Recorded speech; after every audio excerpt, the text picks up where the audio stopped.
Hi friends, welcome back to my YouTube channel. ಇವತ್ತು 2 March ನನ್ನ birthday. So ನಾನೀಗ ಎದ್ದು ಸ್ನಾನ ಎಲ್ಲ ಮಾಡಿ ದೇವರಿಗೆ ದೀಪ ಎಲ್ಲ ಇಟ್ಟೆ. ನಾನು ದೇವಸ್ಥಾನಕ್ಕೆ ಹೋಗಿ ಬರ್ತೇನೆ. ನನ್ನ ಇಂಪಾರ್ಟೆಂಟ್ ವ್ಯಕ್ತಿಗಳು ಯಾರು ನನಗೆ ವಿಶ್ ಮಾಡಲಿಲ್ಲ. ನನ್ನ ಹಸ್ಬೆಂಡ್ ವಿಶ್ ಮಾಡಲಿಲ್ಲ, ನನ್ನ ಮಕ್ಕಳು ವಿಶ್ ಮಾಡಲಿಲ್ಲ, ಎಲ್ಲ ನಿದ್ದೆಯಲ್ಲಿದ್ದಾರೆ. ಹಾಗೆ ನಾನು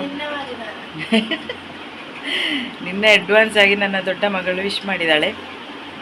ಮಲಗಿದಲ್ಲಿಂದ ಹೇಳ್ತಾ ಇದ್ದಾಳೆ ನಾನು ನಿನ್ನೆ ಮಾಡಿದ್ದೇನೆ ಅಂತ. ಹಾಗೆ ಈಗ ನಾನು ದೇವಸ್ಥಾನಕ್ಕೆ ಹೊರಟದ್ದು. ನಾನು ಒಬ್ಬಳೇ ಹೋಗ್ತಾ ಇದ್ದೇನೆ ದೇವಸ್ಥಾನಕ್ಕೆ. ಮೊನ್ನೆ 6-7 ತಿಂಗಳಾಯಿತು ಈ ಡ್ರೆಸ್ಸು ಬೈ ಮಾಡಿ. ಹಾಕಿ ಇರಲಿಲ್ಲ ಈ ಡ್ರೆಸ್. ತೆಕ್ಕೊಳ್ಳುವಾಗ ತಗೊಂಡೆ, ಆಮೇಲೆ ಮತ್ತೆ ನೋಡುವಾಗ ಡ್ರೆಸ್ ಹಾಕಲಿಕ್ಕೆ ಮನಸ್ಸಿಲ್ಲ. ಡ್ರೆಸ್ ನೋಡುವಾಗ ಬರ್ತ್ಡೇಗೆ ಯಾವತ್ತು ಯೂಶಲಿ ನಾನು ಹೊಸ ಡ್ರೆಸ್ ಹಾಕೋದು. ಹುಟ್ಟಿದಾಗಿಂದಲೇ ಅಪ್ಪ ಅಮ್ಮ ಬರ್ತ್ಡೇ ದಿನ ಒಂದು ಹೊಸ ಡ್ರೆಸ್ ಬೈ ಮಾಡಿ ಕೊಡ್ತಾಯಿದ್ರು. ಹಾಗೆ ಅದು ಇಷ್ಟರವರೆಗೆ ಕಂಟಿನ್ಯೂ ಆಗಿ ಬಂತು. 1 ವರ್ಷ ಏನೋ ಹೊಸ ಡ್ರೆಸ್ ಇಲ್ಲದಾಗೆ ಆಗಿತ್ತು ಅಷ್ಟೇ. ಮತ್ತು ಎಲ್ಲ ವರ್ಷ ನಾನು ಇಷ್ಟು ವರ್ಷ ಆಗಿ ನನಗೆ ಹೊಸ ಬಟ್ಟೆ ಸಿಗ್ತದೆ. ಹಾಗೆ ಈ ಬಟ್ಟೆ ಹಾಗೆ ಮತ್ತೆ ಇಟ್ಕೊಂಡೆ, ಅದನ್ನೀಗ ಹಾಕ್ಕೊಂಡಿದ್ದೇನೆ. ಹಾಕಿದ ಮೇಲೆ ಚೆಂದ ಕಾಣ್ತಾ ಉಂಟು, ಪಿಂಕ್ ಆಗಿ. ಸೊ ಬನ್ನಿ, ಇವತ್ತು ನಾನೀಗ ದೇವಸ್ಥಾನಕ್ಕೆ ಹೋಗ್ತೀನಿ. ಮತ್ತು ಅದಲ್ಲದೆ ಈಗ ಮಹಾಲಿಂಗೇಶ್ವರ ದೇವಸ್ಥಾನದಲ್ಲಿ ಕಂಬಳ ಕೂಡ ನಿನ್ನೆ ಸಂಜೆಯಿಂದ ಸ್ಟಾರ್ಟ್ ಆಗಿದೆ. ಈಗ ಹೋಗ್ತೇನೆ, ಆದರೆ ಅಲ್ಲಿ ಕಂಬಳ ಮುಗ್ದಿದಾಗ ಗೊತ್ತಿಲ್ಲ. ಹೋಗಿ ಅದು ಸಹ ಸ್ವಲ್ಪ ವೀಡಿಯೋ ಮಾಡ್ಕೊಂಡು ಬರೋಣ ಅಂತೇಳಿ ಈಗ ಹೋಗ್ತಾ ಇದ್ದೇನೆ. ಸೊ ಬನ್ನಿ.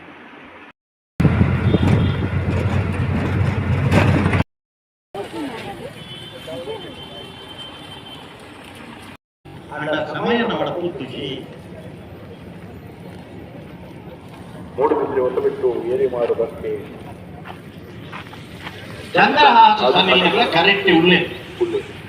ಬೆಳುವಾಯಿ ಬೆರೋಡಿ ಪುತ್ತಿನ ಸುತ್ತು ಕೌಶಿ ದಿನಕದ ಬೀಸನ್ನ ಸಭೆ ನಂಬರ್ ಉಳ್ಳೇರು ಕರೆಯಲಿಕ್ಕೆ ಉಳ್ಳೇರು.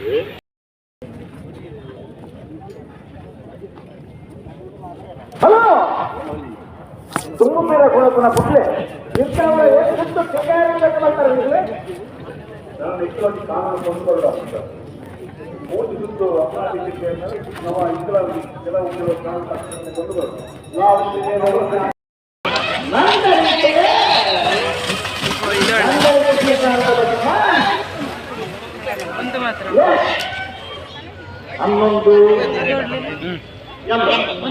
ಮಾನಾದಿಗೆ ಮಲ್ಪೊಡ ಪಂಪಿನ ಭಿನ್ನಯನ್ನು ಮಲ್ತಂದು ಲೇಸ್ಗೆ ಸ್ವಲ್ಪ ಕಂಬಳ ನೋಡಿದೆ. ಈಗ ದೇವಸ್ಥಾನಕ್ಕೆ ಹೋಗುದು. ಎಂಥ ಬಿಸಿಲು, ಉರಿ. ಪುಣ್ಯಕ್ಕೆ ನಾನು ಮಗಳ ಕೊಡೆ ತಗೊಂಡಕ್ಕೆ ಬಚಾವಾದೆ. ಮಗಳ ಕೊಡೆ ತಗೊಂಡಿದ್ದೇನೆ. ಇಲ್ಲದ್ರೆ ನಾನು ಇದರಲ್ಲಿ ಬೆಂಕಿಯಲ್ಲಿ ಉರಿದು ಸತ್ತೇ ಹೋಗ್ತಿದ್ದೆ. ಅಷ್ಟು ಉರಿ ಬರ್ತಾ ಉಂಟು.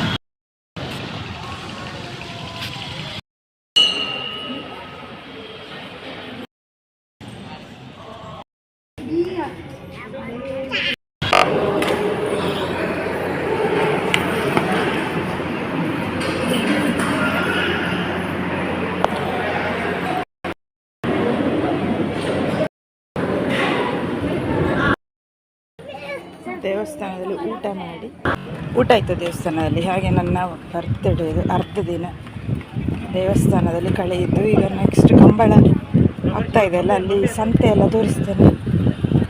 ತುಂಬ ಸಂತೆ ಎಲ್ಲ ಬಂದಿದೆ, ಅದನ್ನು ತೋರಿಸ್ತೇನೆ ನಿಮಗೆ. ಆಮೇಲೆ ಮನೆಗೆ ಹೋಗೋದು. ಇಂಥ ಬಿಸಿಲು ಫ್ರೆಂಡ್ಸ್.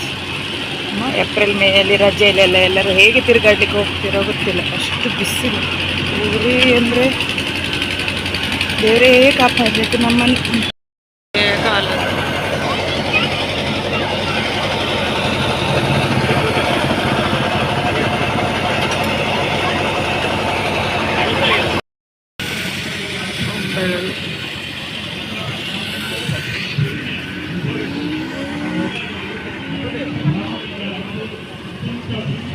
ಇಲ್ಲಿ ನೋಡಿ ಅಂತೆ.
ಸಂತೆ ನಾನು ಒಂದು ಸೈಡಿನ ಸಂತೆಯನ್ನು ಮಾತ್ರ ತೋರಿಸಿದ್ದು, ಇನ್ನೊಂದು ಸೈಡ್ ಅದೇ ರೀತಿಯಲ್ಲಿ ತುಂಬ ಇದು ವಸ್ತುಗಳೆಲ್ಲ ಮಾರಾಟ ಮಾಡಲಿಕ್ಕೆಲ್ಲ ಬಂದಿದೆ. ಪುತ್ತೂರಲ್ಲಿ ಕಂಬಳ ಜಾತ್ರೆ ಟೈಮಲ್ಲಿ ಹಾಗೆ ತುಂಬ ಹಬ್ಬದಾಗಿ ಆಚರಿಸ್ತಾರೆ. ತುಂಬ ದೂರದಿಂದ ಸಂತೆಗೆ ಇವರೆಲ್ಲ ಬರ್ತಾರೆ, ಮಾರಾಟ ನಡೀತದೆ. ಇದೀಗ ನಾನು ಆಮೇಲೆ ಕಂಬಳ ಸ್ಟಾರ್ಟಿಂಗ್ ಪಾಯಿಂಟಿಗೆ ಬಂದಿದ್ದೇನೆ. ಇಲ್ಲಿ 2 ಜೋಡು ಎತ್ತುಗಳನ್ನು ಕೋಣಗಳನ್ನು ನಿಲ್ಲಿಸಿದ್ದಾರೆ ಜೋಡು ಓಟಕ್ಕೆ. ಆದರೆ ನೀವು ನೋಡಿ, ಆ ಕಂಬಳ ಮಾಡಲಿಕ್ಕೆ ಎಷ್ಟು ಕಷ್ಟ ಅಂದರೆ 2 ಕೋಣಗಳನ್ನು ಓಡಿಸೋದಾದರೆ ಎಷ್ಟು ಕಷ್ಟಪಡ್ತಾರೆ ಅಂದರೆ ನಿತ್ತಲ್ಲಿ ನಿಲ್ಲುವುದಿಲ್ಲ ಅವುಗಳು. ಸರಿ ಟ್ರ್ಯಾಕಲ್ಲಿ ಸರಿ ಲೈನಲ್ಲಿ 2 ಕೋಣಗಳನ್ನು ನಿಲ್ಲಿಸಬೇಕು. ಇಷ್ಟು ಕಷ್ಟ ಇದೆ ಅಂತೇಳಿ ನಂಗೆ ಗೊತ್ತೇ ಇರಲಿಲ್ಲ, ಇವತ್ತು ಗೊತ್ತಾಯಿತು ಕಂಬಳ ನೋಡಿದಾಗ. ನೋಡಿ 2 ಕೋಣಗಳಿವೆ, ಆ ಸೈಡೊಂದು ಈ ಸೈಡೊಂದು, 2 ಕೆರೆಗಳಲ್ಲಿ, ಕೋಟಿ ಚೆನ್ನಯ್ಯ ಕೆರೆ. ಹಾಗೆ ಆ ಕೆರೆಗಳಲ್ಲಿ ಓಡಿಸುವಾಗ 2 ಲೈನಿಗೆ ನಿಲ್ಲಿಸಬೇಕಿದ್ರೆ ಎಷ್ಟು ಕಷ್ಟಪಡ್ತಾ ಇದ್ದಾರೆ ಅಂದರೆ, ಫಸ್ಟ್ ಒಂದು ಲೈನಿಗೆ ನಿಲ್ಲುವಾಗ ಇನ್ನೊಂದು ಲೈನಿಗೆ ಬರುವಾಗ ಅಷ್ಟೊತ್ತಿಗೆ ಈ ಲೈನಲ್ಲಿ ನಿಂತ ಇದು ಮುಂದೆ ಹೋಗಿ ಆಯಿತು, ಅಷ್ಟೊತ್ತಿಗೆ ಇನ್ನೊಂದು ರೆಡಿ ಮಾಡುವಾಗ ಅದು ಮುಂದೆ ಹೋಗಿತ್ತು, ಪುನಃ ವಾಪಸ್ ಹಿಂದೆ ತಗೊಂಡು ಬಂದು ಪುನಃ ವಾಪಸ್ ನಿಲ್ಲಿಸು. ಹಾಗೆ ಎಷ್ಟು ಹೊತ್ತಿಂದ ಅವರು ಮಾಡ್ತಾ ಇದ್ದಾರೆ, ಸರಿ ಅದನ್ನು ಲೈನಲ್ಲಿ ನಿಲ್ಲಿಸಿ ನೋಡ್ತಾ ಇದ್ದಾರೆ ಅಂದರೆ ತುಂಬ ಕಷ್ಟಪಡ್ತಾ ಇದ್ದಾರೆ. ನಾನು ವಿಡಿಯೋ ಹಿಡಿದು ನನಗೆ ಸಾಕಾಗ್ತಿತ್ತು, ಕಾಯ್ತಾ ಇದ್ದೆ, ಈಗ ಓಡುತ್ತದೆ ಕೋಣಗಳು ಅಂತೇಳಿ. ಕಾದು ಲಾಸ್ಟಿಗೆ ನನಗೆ ವಿಡಿಯೋ ಫಸ್ಟ್ ಸ್ಟಾರ್ಟಿಂಗಲ್ಲಿ ಸಿಕ್ಕಿದಲ್ಲದೆ ಮತ್ತೆ ಸಿಗಲಿಲ್ಲ. ಹಾಗೆ ಇಲ್ಲಿ ಕಾಯ್ತಾ ಇದ್ದೇನೆ ವಿಡಿಯೋ ಮಾಡ್ತಾ, ಈಗ ಕೋಣಗಳು ಓಡ್ತವೆ ಅಂತೇಳಿ. ಜೊತೆಗೆ ಇದನ್ನು ಆಯೋಜಿಸಿದ ಅವರಲ್ಲಿ ಅನೌನ್ಸ್ ಮಾಡ್ತಾರಲ್ಲ, ಅವರಿಗೂ ಸಹ ಕೋಪ ಬರ್ತಾಯಿತ್ತು. ರೆಡ್ ಫ್ಲ್ಯಾಗ್ ಹಿಡ್ಕೊಂಡವರಿಗೂ ಸಹ ಕೋಪ ಬರ್ತಾಯಿತ್ತು. ಅದನ್ನು ಸರಿ ನಿಲ್ಲಿಸಿ ಅಂತ ಅವ್ರು ಬೊಬ್ಬೆ ಹಿಡಿತಾಯಿದ್ರು. ಅವರದು ರೆಡ್ ಫ್ಲ್ಯಾಗ್ ಹಾರಿಸಿದಾಗ ಇವರು ಅದನ್ನು ಕೋಣಗಳನ್ನು ಓಡಿಸಿಕೊಂಡು ಹೋಗಬೇಕು.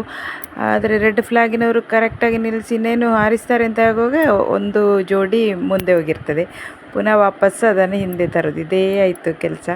ಸುಮಾರು ಒಂದು 20 ನಿಮಿಷದಿಂದ ಕೋಣಗಳನ್ನು ಕರೆಕ್ಟಾಗಿ ನಿಲ್ಲಿಸಲಿಕ್ಕೆ ಟ್ರೈ ಮಾಡ್ತಾ ಇದ್ದಾರೆ.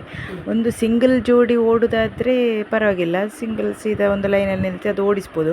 2 ಜೊತೆಗೆ ಓಡಿಸೋದಾದರೆ ತುಂಬ ಕಷ್ಟ, ಅದನ್ನು 2 ಲೈನಲ್ಲಿ ನಿಲ್ಲಿಸೋದಂದರೆ ತುಂಬ ಕಷ್ಟ ಇದೆ. ಹಾಗೆ ನಾನು ವಿಡಿಯೋ ಮಾಡಿದೆ, ಓಡುವ ಲಕ್ಷಣ ಕಾಣೋದೇ ಇಲ್ಲ. ಹಾಗೆ ನಾನು ಲೇಟ್ ಆಯಿತು ಅಂತೇಳಿ ಸ್ವಲ್ಪ ವಿಡಿಯೋ ಮಾಡಿ ವಾಪಸ್ ಮನೆಗೆ ಬಂದೆ.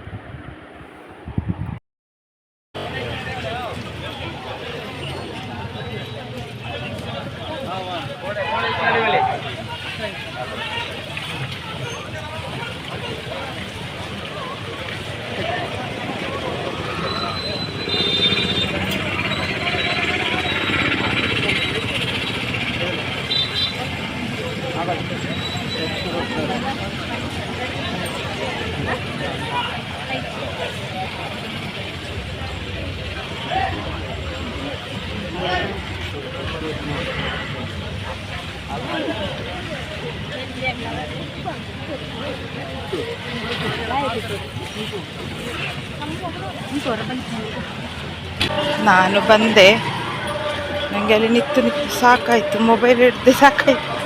ಕೋಣಗಳನ್ನು ಕಂಟ್ರೋಲ್ ಮಾಡಲಿಕ್ಕೆ ಆಗೋದಿಲ್ಲ. ಪಾಪ ಹಿಂದೆ ಹೋಗ್ತದೆ ಮುಂದೆ ಹೋಗ್ತದೆ. ನಾನು ಬರ್ತ್ಡೇ ಲೆಕ್ಕದಲ್ಲಿ ಮಕ್ಕಳಿಗೆ ಐಸ್ ಕ್ರೀಮ್ ತಗೊಂಡೆ. ಮಕ್ಕಳಿಗೂ ಮನೆಯವರೆಲ್ಲರಿಗೆ ಅತ್ತೆ ಮಾವನಿಗೆಲ್ಲ ಐಸ್ ಕ್ರೀಮ್ ತಗೊಂಡಿದ್ದೇನೆ. ಈಗ ಮನೆಗೆ ಹೋಗೋದು. ಊಟ ದೇವಸ್ಥಾನದಲ್ಲೇ ಮಾಡಿದೆ.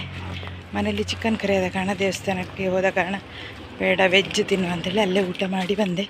ಪಾಯಸ ಎಲ್ಲ ಇತ್ತು.